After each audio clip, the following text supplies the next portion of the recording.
Hi friends, வேர்க்கடலை சட்னி எப்படி செய்யலாம்னு பார்க்கலாம் வாங்க. நிறைய முறையில் செய்வாங்க, இதுவும் ஒரு ஸ்டைல் தான். நீங்கள் இது மாதிரி ஒரு ட்ரை பண்ணி பாருங்கள். ஃபஸ்ட்டு வந்து பார்த்தீங்கன்னா வேர்க்கடலையை நல்லா சிம்லேயே வச்சு வறுத்து தோல் எடுத்து வச்சுருக்கேன். ஒரு 1/4 மூடி தேங்காய் வந்து எடுத்து வச்சுருக்கேன். அப்புறம் வந்து பார்த்தீங்கன்னா கொஞ்சமாக கொத்தமல்லி கருவேப்பிலை அது எடுத்து வச்சுருக்கேன். தாளிக்கிறதுக்கு தேவையான கருவேப்பிலை, பூண்டு, கடுகு, சீரகம் எல்லாமே தனியாக எடுத்து வச்சுருக்கேன்.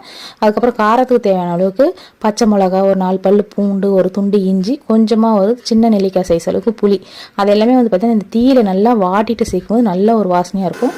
இது எல்லாமே வந்து மிக்ஸி ஜாரில் சேர்த்து கொஞ்சமாக உப்பு சேர்த்து நான் வந்து குறைன்னு அரைச்சிட்டு அதுக்கப்புறம் வந்து பார்த்தீங்கன்னா வேர்க்கடலை ஆட் பண்ணி கொஞ்சம் தண்ணி சேர்த்து நல்லா மை போல் அரைச்சி எடுத்துக்க போகிறேன்.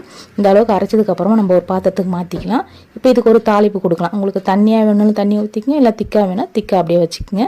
ஒரு தாளிப்பு கடையில் வந்து பார்த்தீங்கன்னா எண்ணெய், கடுகு, சீரகம், உளுத்தம்பருப்பு இதெல்லாமே நல்லா பொன்னிறமானதுக்கப்புறம் தட்டி வச்ச பூண்டு, கருவேப்பிலை சேர்த்து நல்லா வதங்கினதுக்கப்புறம் அரைச்சி வச்சுருக்க சட்னியில் போட்டு மிக்ஸ் பண்ணி சாப்பிட்டோன்னா சூப்பராக இருக்கும். கண்டிப்பாக ட்ரை பண்ணி பார்த்துட்டு எப்படி இருக்குன்னு